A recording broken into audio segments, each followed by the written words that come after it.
trouver la vérité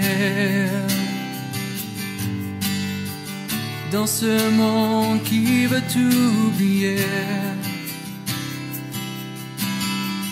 Le seul récit qu'il a annoncé depuis bien des années. Mais il est encore temps de croire que seule la Bible offre l'espoir. Levons-nous ensemble pour voir sa puissance. Il nous suffit seulement de croire que tout ce qu'elle dit est vrai pour que notre humanité soit sauvée.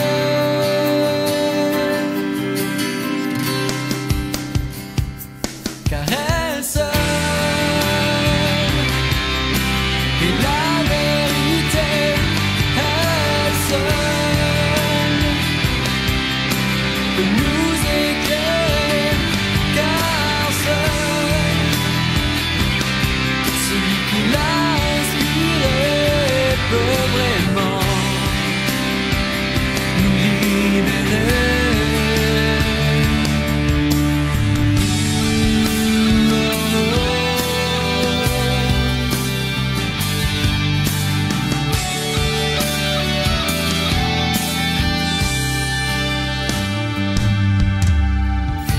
De choses se sont écrites.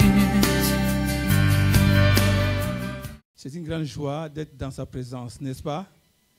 C'est merveilleux de savoir que le Dieu que nous servons, il est vivant. Amen. Et ce Dieu-là mérite la louange et l'adoration de son peuple. Amen. Car il est vivant. Notre Dieu est vivant. Amen. Dis à ton monde que ton Dieu est vivant. Et moi, j'ai foi que mon Dieu que je sers, il est vivant. Il est celui qui guérit aujourd'hui. Il est celui qui agit aujourd'hui. Il est celui qui n'a pas changé. Il est celui qui viendra chercher son Église. Amen. Et je souhaite à tout et chacun les bienvenus dans la présence de Dieu. Amen. Ce que je n'ai pas vu, je vous salue sincèrement par le nom puissant de Jésus. Et le message que Dieu a mis dans mon cœur, je remercie les chantres et les musiciens, que Dieu vous bénisse abondamment. Amen.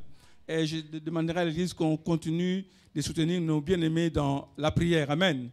Car c'est très important, les services de louange, ça demande aussi vraiment l'implication totale. Et surtout l'Église, on doit aussi être de ceux qui les soutient dans la prière. Parce que l'ennemi attaque souvent aussi le groupe de louanges. Et en tant que chrétien, en tant qu'enfant de Dieu, on doit aussi se soutenir mutuellement dans la prière. Amen. Et comme vous savez, cette année, c'est l'année que nous devons vivre selon l'Esprit. Donc les thèmes que Dieu nous a donnés cette année, c'est vivre dans l'Esprit. Vivre dans l'Esprit. Alléluia. Et on doit commencer par le commencement. Si nous voulons impacter notre environnement, si nous voulons impacter notre nation, on doit commencer par le commencement. Amen. Qui peut me dire qu'est-ce que c'est commencement? Quel est ce commencement? Pour que nous puissions vivre la vie de l'Esprit, on doit commencer par le commencement. Lorsque Dieu créa la terre et les cieux, c'est le commencement. Mais la Bible dit qu'il nous a créés à son image et à leur ressemblance. Et il souffla sur l'homme et l'homme devint un être vivant. Et après le péché, l'homme était séparé de Dieu. L'homme n'avait plus cette présence de Dieu parce que l'homme de la création, il est spirituel. Amen. Dis à ton mari que tu es spirituel. Nous sommes des êtres spirituels avant tout. Les corps, c'est la terre, le matériel. Mais l'âme, l'esprit qui est en nous, c'est l'esprit que Dieu nous a donné. Et cet esprit doit être renouvelé. Cet esprit doit être changé, transformé. Car la Bible dit que l'esprit de Dieu témoigne à notre esprit et non pas à notre corps. L'esprit de Dieu témoigne à notre esprit que nous sommes enfants de Dieu. Amen. Et pour que l'esprit de Dieu témoigne à ton esprit que tu es enfant de Dieu, il faut commencer par le commencement. Il y a beaucoup qui ont entré par la fenêtre. Donc je vais dire ceci, qu'ils ont reçu le baptême d'eau, mais ils ne sont pas passés par la repentance. Le commencement de toute chose, c'est la repentance. Et nous allons voir que lorsque Jean-Baptiste a commencé la mission pour préparer le chemin du Seigneur, c'était par la repentance. Sa prédication s'est tournée chaque jour sur « Repentez-vous car le royaume de Dieu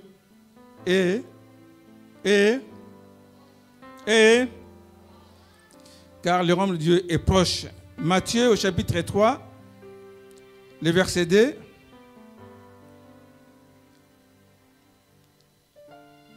Si on peut le projeter. Jean-Baptiste disait, « Repentez-vous, car le royaume des cieux est proche. » Repentez-vous signifie changer d'avis, regretter, s'amender de bon cœur avec une aversion pour ses péchés passés ou actuels. Et j'avais dit dimanche dernier dans l'assemblée que c'est très important quand nous venons le dimanche, on doit ramener notre carnet de notes pour prendre des notes. C'est très important. Et dans la semaine, on doit encore revoir ce que nous avions reçu les dimanches matin. C'est comme ça qu'on grandit dans la foi et dans la connaissance de la parole de Dieu. Amen. Amen. Donc, la Bible dit que, et dans la version, la nouvelle Bible seconde, la Bible dit ceci, « Changez radicalement, car le royaume de Dieu s'est approché. » Donc, changez radicalement, car le royaume de Dieu s'est approché. Mais bien aimé, ce choix est volontaire. Non pour obéir à une loi, mais par amour de la vérité. Par amour pour celui qui nous a tant aimés et il nous a aimés les premiers. Amen. Bien sûr, c'est le Père, le Créateur de la terre et des cieux. Il ne veut pas qu'aucun périsse. Mais s'il tarde à venir, il veut que les hommes et les femmes que lui, Dieu, a créés, se répandent. Et qui peuvent amener cette bonne nouvelle si ce n'est que nous, enfants de Dieu. Mais pour amener cette bonne nouvelle tout autour de nous, il faut que nous-mêmes, nous puissions passer par la repentance. Est-ce que nous sommes là ce matin? Est-ce que nous sommes là ce matin? Si nous vivons la repentance seulement pour obéir à une loi, elle sera superficielle. Elle ne changera pas nos vies. Et nous serons comme ces pharisiens que Jean le Baptiste parlait. Il dit au verset Matthieu 3, verset 7, Matthieu 3, verset 7, mais voyons venir à son baptême beaucoup de pharisiens et de sadducéens. Il leur dit, race de vipères, qui vous a appris à fuir la colère à venir? Donc, il les a traités des races de vipères. Ces paroles nous pouvons le paraphraser de la manière suivante. Elle sera semblable à l'œuvre d'un chirurgien en esthétique. Et vous savez que les chirurgiens en esthétique, lorsque il fait l'esthétique, il fait vraiment l'aspect extérieur de ses patients. Jamais le chirurgien esthétique change le cœur humain. Il peut changer l'apparence physique, mais lui, il ne peut pas changer le cœur humain. Amen. Il ne peut pas changer le cœur humain. Celui qui change le cœur humain, c'est le Dieu qui nous a créés. Amen. Mais pour cela, nous devons venir par la repentance. Quand nous sommes sincères, Dieu nous change. Et quand Dieu nous change, et tout change. Amen. Quand Dieu nous change, tout change. Parce que c'est le cœur. Quand le cœur est changé, et souvent, on voit la personne par rapport aussi à ce qui reflète d'extérieur. Amen. Pour que notre extérieur soit joyeux, si notre cœur n'est pas joyeux, notre visage ne peut pas être joyeux. Gloire soit rendue à notre Dieu. Les chirurgiens ne peuvent pas changer le cœur d'une personne, même s'il change sa beauté physique, mais le cœur humain, il ne peut pas changer. La dureté du cœur subsistera toujours. Il en sera de même de ces messages. Si vous les recevez seulement dans votre intelligence, cela ne nous apportera pas le fruit. Vous allez passer à côté de la grâce, de la repentance comme le pharisien, de ce que Jean avait parlé dans les passages que nous venons de voir. Ces paroles sortent de la bouche de Jean-Baptiste. Il était choisi par Dieu pour préparer le cœur et non selon l'aspect physique ni intellectuel des personnes de son époque, mais c'était pour reconnaître la personne de Jésus, le Messie. Amen. Le Messie. Et c'est cette bonne nouvelle que je viens vous annoncer, que le retour de Jésus est proche. Mais dans cela, nous devons déjà travailler, comme nous dit la parole de Dieu dans Jean 4, le verset 9. Jean 4, le verset 9. Je me dis c'est Jean 9, le verset 4. Voilà. Jean 9, le verset 4, s'il te plaît. Il faut que je fasse, tandis que les jours, les œuvres de celui qui m'a envoyé, la nuit vient où personne ne peut travailler. Amen. Au moment où nous sommes en vie, au moment où tu as ce souffle de vie, c'est le moment que tu dois vraiment décider de ce que tu veux faire de ta vie. Parce que ta vie, il faut savoir que ta vie ne t'appartient pas.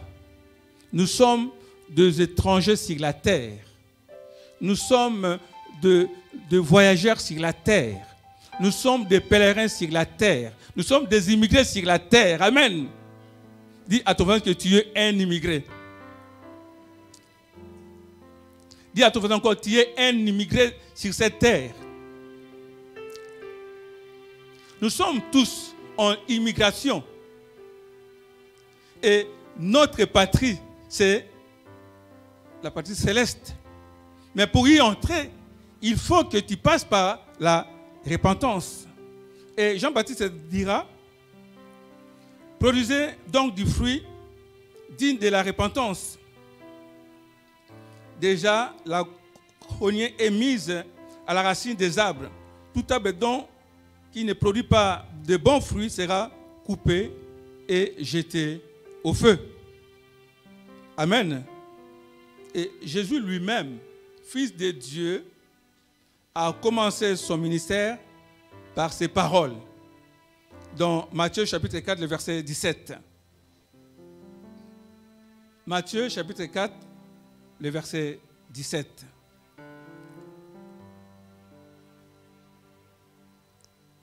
Dès lors, Jésus commença à prêcher et à dire, répentez-vous car le royaume de Dieu est. Car le royaume de Dieu est. On peut dire, mais depuis longtemps, on dit que le royaume de Dieu est proche. Mais bon, je vais vivre ma vie. Ah, il y aura des surprises. Il y aura des surprises. Et la bonne nouvelle que je viens annoncer, que lorsque tu passes par la repentance sincère, que nous allons voir tout à l'heure, tu vas recevoir la vie Zoé, la vie de Dieu en toi. Amen. La vie Zoé, la vie de Dieu sera en toi. La semence de Dieu sera plantée dans ta vie. Et dans ce moment-là, l'Esprit de Dieu témoignera à ton esprit que tu es enfant de Dieu. C'est l'être intérieur qui doit changer, transformer. Amen. Et même les apôtres, ils ont commencé aussi leur ministère en prêchant la repentance. Quand ils ont, le jour de la Pentecôte, ils ont témoigné de ce qui s'était passé, de la promesse que Dieu avait donnée. Dans Joël, au chapitre 2, ils ont témoigné de tout ça, des psaumes, et tous ceux qui étaient là, ils étaient touchés par la prédication de Pierre. Et dans Acte 2, au verset 37 à 38, la Bible dit ceci. Les jours de la Pentecôte, après la descente du Saint-Esprit, l'apôtre Pierre répond à ceux qui lui posent la question après avoir entendu sa prêche. Oh frère, que ferons-nous? Et les versets 37-38, et Pierre leur dit, répentez-vous et que chacun de vous soit baptisé au nom de Jésus Christ à cause du pardon de vos péchés et vous recevez les dons du Saint-Esprit. On doit commencer par le commencement.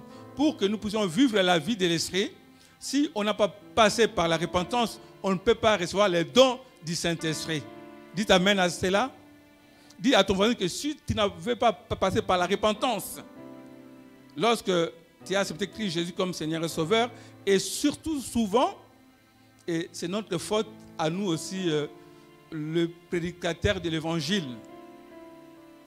Quand nous prêchons l'Évangile, et souvent quand quelqu'un est touché dans son cœur, on dit, répète après moi, Seigneur Jésus, je te reçois comme mon Seigneur et Sauveur. Amen. Mais où est passée la repentance? Vous voyez? Donc, la personne a reçu Jésus, mais sa vie reste toujours la même. Parce qu'il manque quelque chose. Et moi, je me rappelle les jours de ma conversion. J'étais invité dans un lieu de cellule de prière. Un mercredi soir, je ne m'oublie même pas, parce que ça, c'est mon histoire. Amen. Et personne ne peut changer mon histoire. Il faut que chacun de nous puisse avoir une histoire avec son Dieu. Amen. Amen. Oh, nous sommes là. On doit avoir une histoire avec Dieu. Le 8 août 79, un mercredi soir, c'est là le jour de mon histoire avec Dieu. Le jour que ma marche a commencé avec Dieu. J'étais dans ce lieu, invité par un frère qui était dans mon quartier. C'était pour lui faire plaisir à ce frère-là parce que à chaque fois, il m'invitait et je disais non. Paix à son âme, il est maintenant auprès du Seigneur. Il m'a dévancé. Il m'invitait à chaque fois, je disais non. Et ce jour-là, c'était pour lui faire plaisir simplement. Parce que tellement il m'embêtait. Donc, pour moi, c'était comme il m'embêtait, quoi. Et pour lui faire plaisir, j'ai dit, OK, on va aller. Et j'arrive, et à l'époque, j'étais devenu musulman. Et on m'a dit de se présenter dans ce lieu de prière. Je me présente, je dis, je suis musulman, j'étais invité par le frère Eric. Et à la fin, ils m'ont dit que je reste parce que c'est qu'il y avait des sujets de prière bien particuliers, ils restaient. Bon, je suis resté. Ils m'ont demandé que je donne un sujet de prière pour qu'ils me laissent encore tranquille. Et à l'époque, je fumais aussi. Je leur ai dit de prier pour moi que j'arrête de fumer. Donc, j'ai donné ce sujet sans conviction parce que c'était pour qu'ils me laissent tranquille parce que je n'avais pas un sujet à leur donner. Donc, ce qui m'est venu par l'esprit en ce moment-là, c'était ça. Et ils m'ont mis à genoux avec d'autres personnes qui avaient leur sujet. Et la prière, la Bible dit que la prière du juste a une grande efficacité, ça c'est vrai. Et c'est ces hommes de Dieu, ils ont commencé à prier. Et moi qui étais là pour faire plaisir à l'ami, et j'étais touché par l'Esprit de Dieu. Et j'ai commencé à pleurer, à confesser mes péchés. Ouais, donc j'étais attristé dans mon cœur à cause de la rébellion que j'avais avec le Seigneur. Et j'ai commencé à se repentir. Je me suis repenti de mes péchés. Et tout d'un coup, je n'ai pas reçu l'enseignement du Saint-Esprit, mais j'avais reçu le baptême du Saint-Esprit. Amen. Les mêmes jours. Quand j'ai fini à confesser mes péchés, et j'ai vu une lumière qui est venue entrer dans mon cœur, et j'étais joyeux. Amen. J'ai commencé à glorifier Dieu, à sauter, à louer Dieu, à le glorifier, à le louer, à le célébrer. Or, j'étais baptisé du Saint-Esprit. Ils ont dit Amen. Et je suis rentré chez moi, à la maison. Et là, j'ai commencé à prier en langue. J'ai commencé à prier et le Seigneur me visite. Il dit, je t'appelle que tu seras pasteur.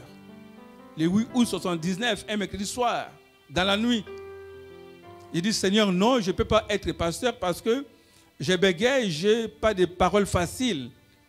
Je bégaye et comment est-ce que je parlerai de ta part? Donc j'avais dit non au Seigneur et la voix de Dieu insistait dans mon cœur. J'ai dit oui. Et Dieu a fait les restes. Amen. À travers ce témoignage, ce que je vais ressortir de ce témoignage, c'est de dire que pour vivre la vie de l'esprit, on doit passer par la repentance. Et quand on passe par la repentance, et c'est là qu'on va recevoir les dons du Saint-Esprit. Et on va vivre dans l'esprit.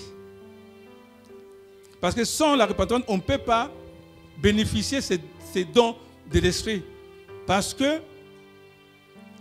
on ne peut pas servir deux maîtres à la fois. On ne peut pas servir deux maîtres à la fois. Et dans une source d'eau, jamais ça sort l'eau douce et l'eau salée. Et pour qu'on puisse vivre la vie de l'esprit, on doit commencer par le commencement, la base, la fondation d'une maison.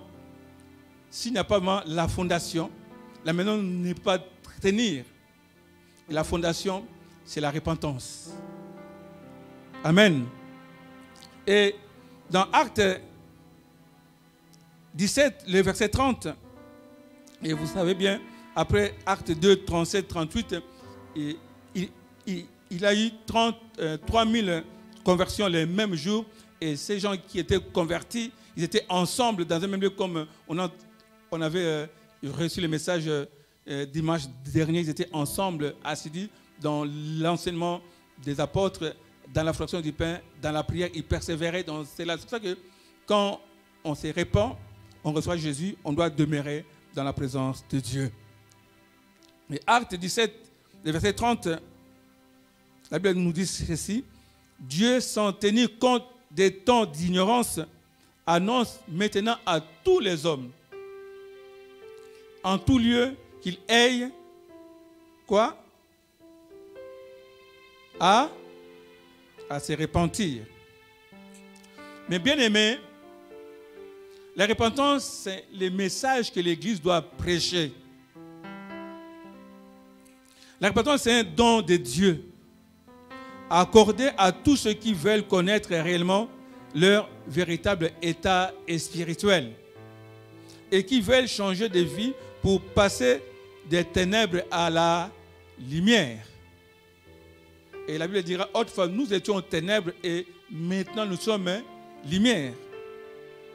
Quand tu n'as pas passé par la repentance, tu es toujours dans les ténèbres. Tu es chrétien baptisé, bien sûr, mais ta vie est pareille. Donc ta vie ne porte pas le fruit de la repentance.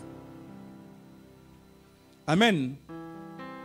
Et dans Actes 26, le verset 18 et le verset 20, la Bible nous dit ceci, afin que tu leur ouvres les yeux pour qu'ils passent, des ténèbres à la lumière, de la puissance de Satan à Dieu. Et là, on voit bien qu'à travers la repentance, il y a quelque chose qui se passe. C'est le changement de maître. Amen. Oui? À travers la repentance, il y a un changement de maître qui se passe. Parce que Christ Jésus a payé le prix de notre condamnation à la croix de Golgotha. Il a versé son sang. Et quand on se répand, il y a un changement qui se fait dans le monde spirituel. Amen. Il y a un changement qui se fait. Et la Bible dit, pour qu'ils reçoivent par la foi en moi le pardon des péchés et l'héritage, avec le sanctifié. Dis à ton voisin que il faut que nous puissions recevoir le pardon de nos péchés et entrer dans cet héritage avec les sanctifiés. Amen. Que chacun dise à son voisin. Gloire à Jésus. Et la Bible continue, à ceux de Damas d'abord, puis à Jérusalem, dans toute la Judée et chez les païens. J'ai prêché la repentance. Paul, c'est Paul qui parle. Paul dit, j'ai prêché la repentance. Amen. Et ce matin, je prêche la repentance.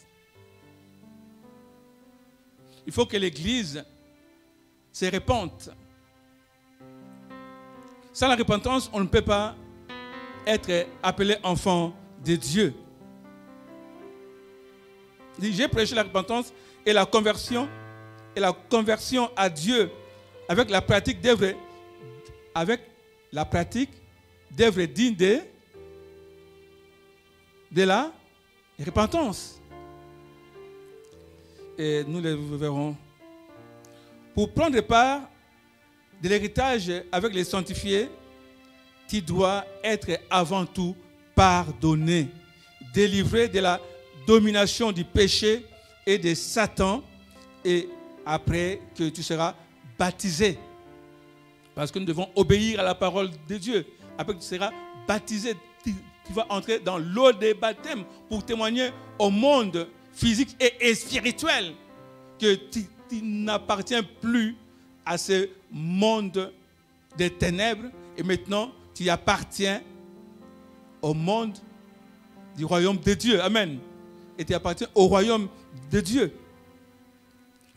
C'est quelque chose qui se passe dans le monde invisible lorsque nous entrons dans l'eau de baptême. Mais cela, ça se passe vraiment dans ton cœur. Dans ton cœur. Il faut que les chemins commencent déjà dans ton cœur. Et après, on doit obéir à la parole de Dieu. On doit entrer dans l'eau de baptême par immersion.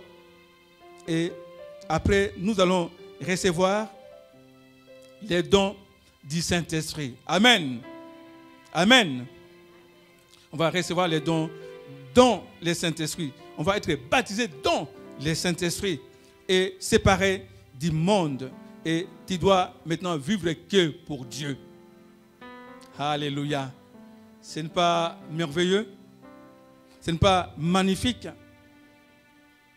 Vous voyez que pour Dieu, dans la communion de tous ceux qui sont sauvés par la foi en Christ. Comme je dis souvent, et je répète, il n'y a qu'une seule église. C'est l'église de Jésus-Christ avec un grand E. Amen. Une dénomination ne peut pas sauver. La dénomination ne sauve personne. On doit s'attacher à Christ, car c'est Christ qui sauve. Amen. Dis à ton voisin, c'est Christ qui sauve. Ce n'est pas une dénomination. Pour entrer dans le ciel, ça ne sera pas écrit « aider des centres chrétiens ». Non. Ça ne sera pas écrit je ne sais pas quoi. Mais ça sera écrit sur ton visage « Christ Jésus ». Amen. Parce que lui-même dit que je vous donnerai un nom nouveau. Alléluia. Gloire soit rendue à Jésus. Et voici ci-dessus les témoignages de l'apôtre Paul devant le roi Agrippa. Paul dira devant le roi Agrippa, il dit, j'ai prêché la repentance et la conversion à Dieu avec la pratique d'œuvres dignes de la repentance. Ce que Dieu recherche dans nos vies, c'est les fruits produits par la repentance. Amen. Les fruits produits par la repentance. Tu dis que tu t'es repenti. Et moi, je te demandais seulement, montre-moi les fruits de ta repentance.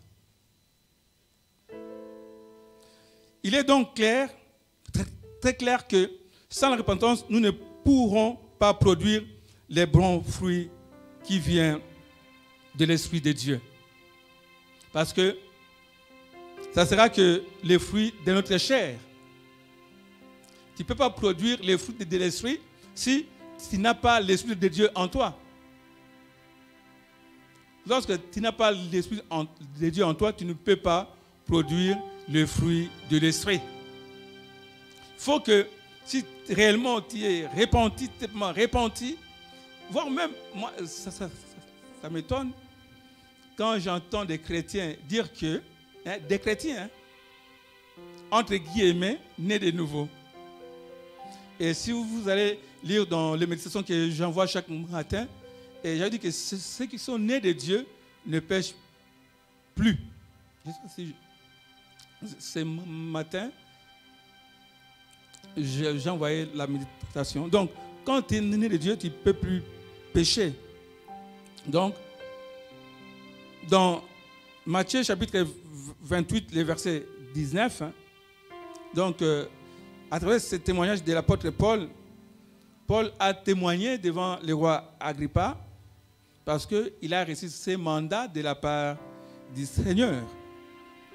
Ce mandat est que allez faire de toutes les nations des disciples. À l'exemple de Paul, il avait appliqué ce qu'il avait reçu de la part du Seigneur. On doit faire les nations des disciples. On doit faire l'église des disciples. Amen. Il faut qu'il y ait des disciples dans l'église. Et souvent, dans nos assemblées, il n'y a pas de disciples. Oh, est-ce que nous sommes là? Je dis bien, souvent dans nos assemblées, il n'y a pas de disciples, mais il y a simplement la foule. Il y a une différence entre la foule et les disciples. Et vous allez remarquer que lorsque Jésus prêchait la bonne nouvelle, il y avait la foule qui entourait Jésus. Et d'autres, ils venaient parce qu'ils avaient besoin d'une guérison. Et d'autres parce qu'ils avaient faim. Parce que Jésus avait multiplié les pains et les poissons. La Bible nous dit qu'ils sont partis encore chercher Jésus parce que Jésus avait multiplié les pains et les poissons.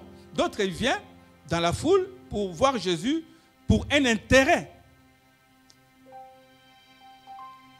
Est-ce que tu viens dans ce lieu pour un intérêt? Moi, je dirais oui. Je viens pour un intérêt. Moi, personnellement, mon intérêt, c'est le royaume de Dieu. Amen. Mon intérêt, c'est le royaume de Dieu. Je veux hériter le royaume de Dieu. C'est ça mon intérêt. C'est pour ça que je viens dans ces lieux pour que je demeure ferme dans ma foi, pour que je ne puisse pas être disqualifié les jours que Christ viendra chercher son église. Oui. Moi, mon intérêt, c'est le royaume de Dieu. Donc, chacun vient auprès de Christ par un intérêt. Et dans la foule, comme je disais, il y avait ceux qui ont accepté Christ comme Seigneur et Sauveur dans leur vie et ils marchaient avec Jésus. Vous voyez? C'est ce qu'on appelle les disciples.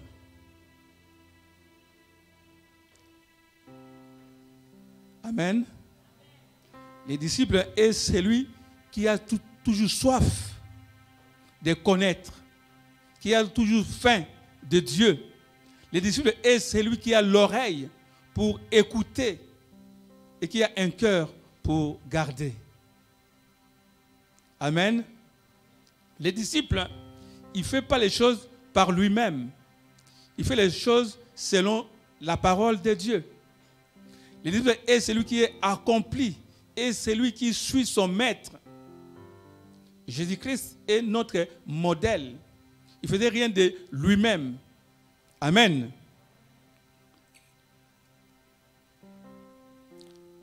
Gloire soit rendue à notre Dieu. L'Église est appelée à prêcher la repentance. On ne doit pas être là qu'aligner les gens. Non, on doit dire la vérité. Il y a beaucoup de chrétiens qui disent chrétiens, comme je disais tout à l'heure, dans leur bouche sortent des paroles que, au moment où je suis en vie, je ne te pardonnerai jamais jusqu'à ce que les jours que Jésus-Christ viendra nous chercher. Mais quand tu dis cela, que je ne te pardonnerai jamais, mais tu crées toi-même ton tombe. Donc, tu t'éloignes toi-même du Seigneur. Parce que quand tu dis que je ne te pardonnerai jamais, donc tu n'es pas un converti. Tu es un converti. Amen. Tu n'as pas encore saisi la grâce de Dieu. Parce que Dieu, lorsque tu as saisi la grâce de Dieu, nous étions dans les ténèbres et Dieu nous a fait sortir des ténèbres à son admirable lumière. Au moment où nous sommes des enfants de lumière, comme l'a dit dimanche dernier son serviteur, nous sommes purifiés chaque jour. Et on vit dans une vie de pardon mutuel. Et quand tu dis que je ne peux pas te pardonner, mais si Christ nous a pardonné, il dit dans la prière de notre Père que Jésus-Christ nous a enseigné. Qu'est-ce qu'a dit Jésus? Pardonne-nous nos offenses comme nous pardonnons nous aussi à c'est clair. On doit se pardonner mutuellement. Ça commence avant tout dans la famille, mari et époux, les parents et leurs enfants, les amis, tout autour. Oui? Le pardon est divin. Amen. Et j'en passe. Mais bien aimé, pour vivre la vie de l'esprit, si on n'a pas passé par la repentance, et si on garde toujours les rancœurs, il faut te demander, est-ce que je suis vraiment né de nouveau? Si tu es chrétien, mais dans ton cœur, il y a toujours les rancœurs, l'amertume, ouais, les rancœurs, l'amertume, les manques de pardon.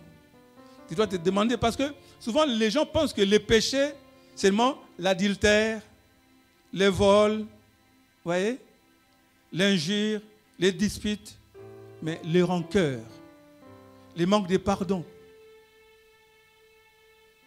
Les péchés, c'est simplement la désobéissance à la parole de Dieu.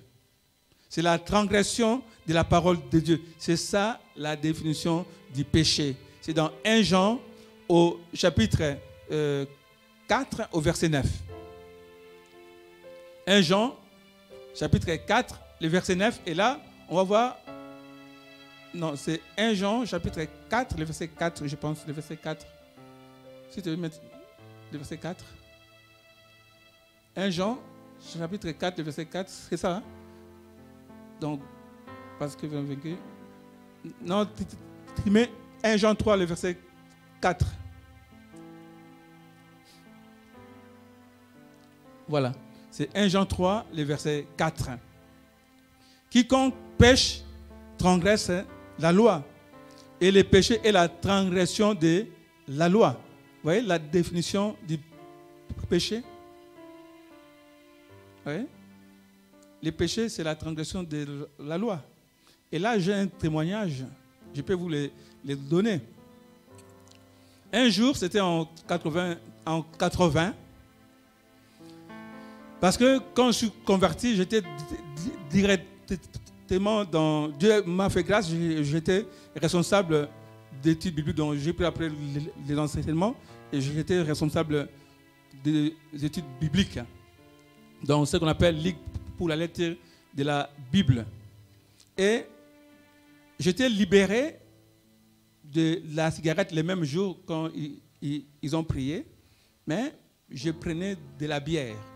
Donc, je prenais seulement une bière, quoi. Donc, une bouteille. Et je ne le faisais pas en cachette parce que je n'aime pas être hypocrite. Donc, je le prenais dans pleine rue, devant la parcelle. Je prenais ma bouteille de bière. Et un jour, je suis endormi. J'ai rêvé que j'étais dans un bar et je vais demander de l'alcool. Et j'ai vu mon ancien de l'église dans les bars. J'ai dit, mais si je demande de l'alcool, il va me voir. Donc il faut que je demande du secret. Et j'ai demandé du secret, je me suis réveillé. Et le Saint-Esprit m'a dit que à partir d'aujourd'hui, tu ne peux pas boire.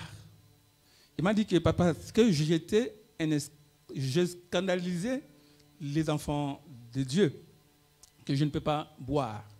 Mais un jour,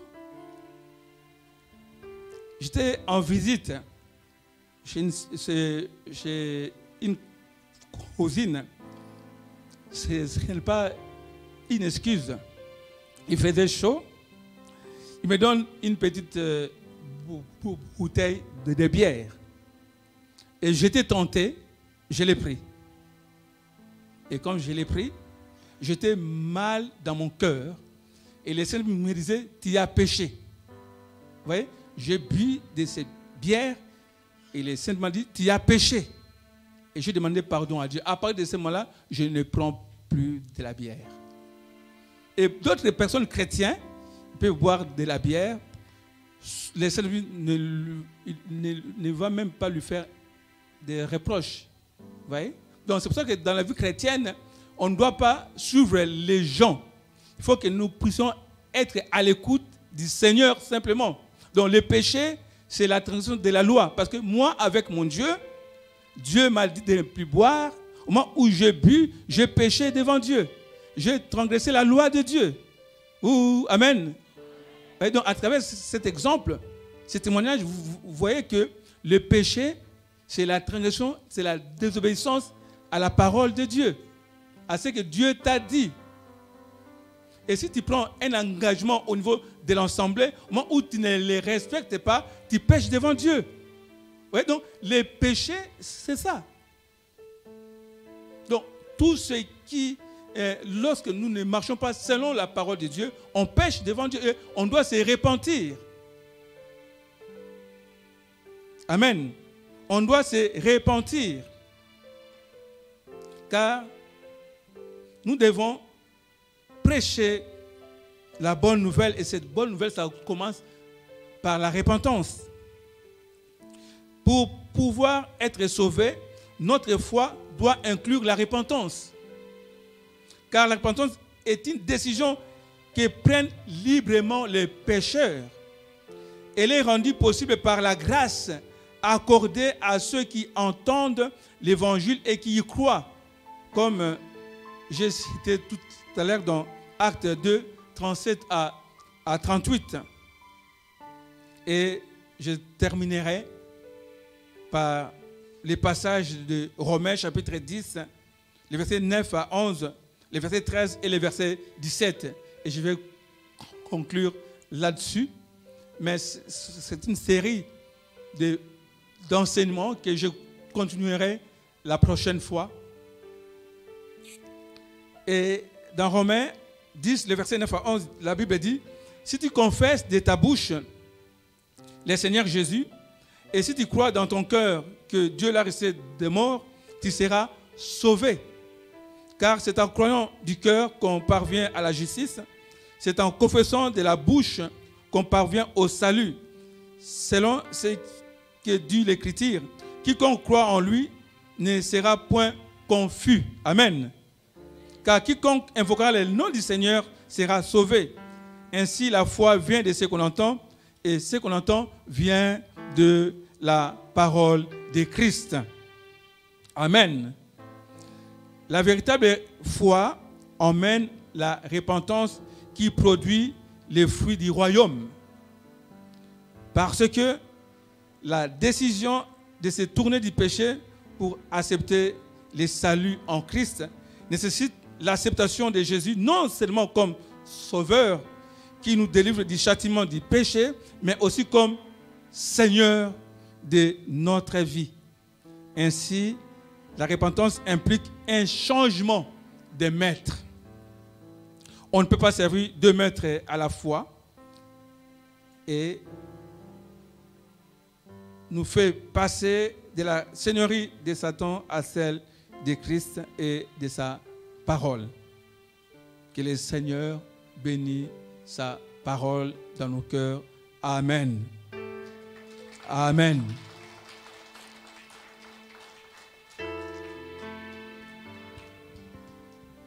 Je ne dois pas demander qui veut recevoir Jésus-Christ comme Seigneur et Sauveur et qui répète après moi.